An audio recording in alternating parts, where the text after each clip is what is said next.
हम कंपाउंड की दीवार के साथ साथ घूमे और फिर उस तरफ चल दिए जहां झाड़ फैला हुआ था।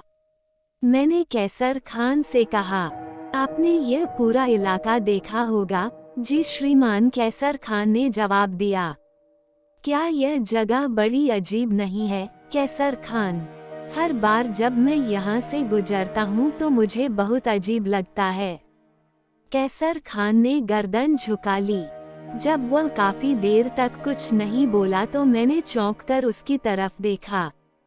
क्यों कैसर खान, आप इस बारे में क्या सोचते हैं? साहब, मुर्शिद ने मुझसे कहा है कि आध्यात्मिक मामलों में आप जितना कम बोलें उतना अच्छा है।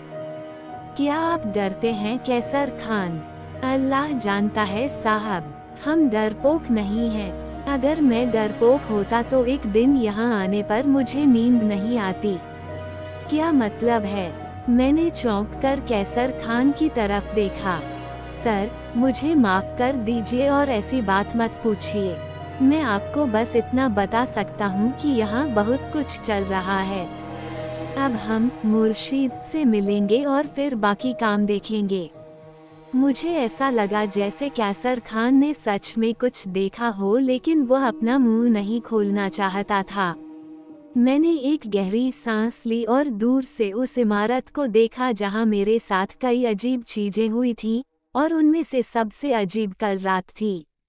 इसके बाद मेरी कैसर खान से कोई बात नहीं हुई और काफी देर तक चक्कर लगाने के बाद मैं उस बिल्डिंग के बरामदे में आ गया जहां कैसर खान ने अपना ठिकाना बनाया था।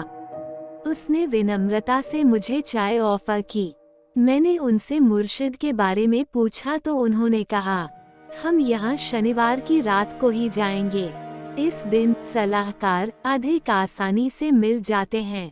वे गुरुवार और शुक्रवार को बहुत व्यस्त रहते हैं। उनके पास कई जरूरतमंद लोग प्रार्थना करने आते हैं। मैं चुप हो गया था। बाद में नाश्ते की मेज पर भाईजान ने बताया कि बहरीन के साथ संपर्क किया गया था और वहां के उनके वरिष्ठों ने पापा की मृत्यु पर गहरा दुख व्यक्त किया और कहा कि उन्हें इस संबंध में हर तरह का समर्थन है। बहरहाल, मुझे अभी बहरीन के लिए निकलना है। बाकी काम वहां से आने के बाद किया जाएगा। मैं जल्द से जल्द वापस आऊंगा। फिर भाईजान के जाने की व्यवस्था की गई। वे शायद टिकट आदि का इंतजार कर रहे थे। दूसरे दिन काम पूरा हो गया। पिछली रात काफी शांत थी और कुछ भी उल्लेखनीय नहीं हुआ। मेरा मन उस रात मामा के कमरे में सोने के लिए तरस रहा था, लेकिन वह कायरता होती, इसलिए मैंने अपनी इच्छा को दबा दिया। अगले दिन भाईजान जा चुके थे और मैं उन्हें छोड़ने एयरपोर्ट गया। कैसर खान वापस आने पर भी मुझसे खूब बातें करता था। शाम का समय था। ताया अबू नमाज पढ़ने गया था। जैसे ही मैं दादी माँ के कमरे के पास से गुजरी, मुझे अचानक वे बीते पल याद आ गए जब मैंने दादी माँ के समान सफेद कपड़ों और बालों वाले एक रहस्यमय जीव को देखा था। यह बाल मेरे दिमाग में पूरी तरह से उकेरा हुआ था। मैंने अपनी दादी के कमरे में जाने और उसके बालों को देखने के विचार से प्रवेश किया। दादी अम्मा अभी भी बेहोशी की हालत में आंखें बंद किए लेटी थीं। मैं उसके पास पहुंचा और फिर मैंने उसके बालों को बड़े गौर से देखा। मैं कसम खा सकता हूं कि यह वही बाल थे जो मैंने उस बेसमेंट में देखे थे। मैं दादी के सामने आया और एक बार फिर मेरा दिल बैठ गया। दादी के होठों पर मुस्कान थी। बेशक उनकी आंखें बंद थीं, लेकिन उनकी मुस्कान में कोई शक नहीं था। मैंने उसका हाथ पकड़ लिया।